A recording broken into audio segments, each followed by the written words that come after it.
مرګرو د مور او پلار رشته ډیره اهمه ده، خو د مارانو دا قسم کوبرا سنیک دا دومره خطرناک دی چې تاسو ته دې باره کې ویلی نشم. یعنی دا د خپل بچي دپاره مرګ پورې تللی شي، خپل ځان مړ کولی شي خو خپل بچي ته دا نقصان نه ورکوي.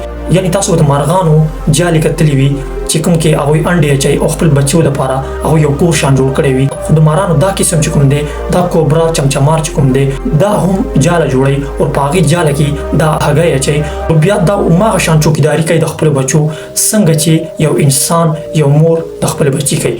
یعنی زه تاسو ته ویلی نشم چې دا څومره حده پورې تللی شي د خپلو بچو دپاره. یعنی تاسو به سایکو پیرنټس کتلي وي چې د خپل بچي دپاره مرګ پورې تللی شي هغه مور پلار، خو بالکل دا ځناور چې کوم دی دا چمچمار چې کوم دی دا هم د هغوی په لیست کې راځي. د خپلو بچو دپاره هر څه کولی شي، یعنی د مرګ پورې تللی شي. که چېرته تاسو د دې هګۍ راوچتوئ او دا مار په هغه ټایم کې موجود وي نو دا به د لرې نه زهر د خولې نه راولي او هغه زهر به ستاسو سترګو ته لاړ شي یا که ستاسو په جسم باندې مو لګېدو نو دا تاسو لپاره ډېره غټه خطره ده او د دې نه تاسو مړ کېدی هم شئ.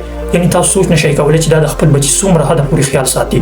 که دا نور ماران تاسو وګورئ دا ماران هګۍ واچوي او دا هګۍ په ځای باندې پرېږدي او بیا دا لاړ شي بېغمه شي او بیا دا سوچ نه کوي چې هګۍ نه به دا مار بل راوځي د ده به څه کېږي او دی به څنګه خپل ژوند تېروي. خو داسې نه ده، دا ماران هګۍ واچوي او بالکل لاړ شي غیب شي. خو دا چمچمار چې کوم دی دا داسې نه دی، دا چې هګۍ واچوي باقاعده توګه سره د هغې هګو حفاظت کوي. هغې نه بعد تر څو چې د دې هګۍ نه بل مار نه وي راوتی، د دوی بچی نه وي راوتی، دا مور چې کوم دا بېچینه وي او د خپل بچي حفاظت کوي چې تر څو د دې بچي غټ شوي ني نو دا خپلو بچو سره وي. چې کله بچي غټ شي نو بیا بچي په یو لاره او دا مور په بله لاره.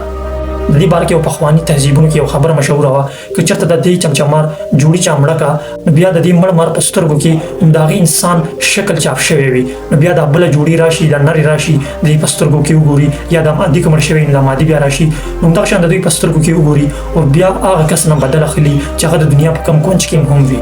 یعنی دا یو افسانه وه خو دا خبر چې کوم دی دا چې ما در سره شیر کړو دا بالکل حقیقت دی، ساینټیفیک فیکټ دی. یعنی تاسو سوچ نشئ کولی چې ځناورانو ته الله تعالی داسې کوالټیز ورکړي دي چې هغوی د خپلو بچو د خپل اولاد حفاظت کوي او دغه شان حفاظت کوي چې انسانان کوي یا د انسانانو نه بهتر حفاظت کوي. دا د الله تعالی قدرت دی.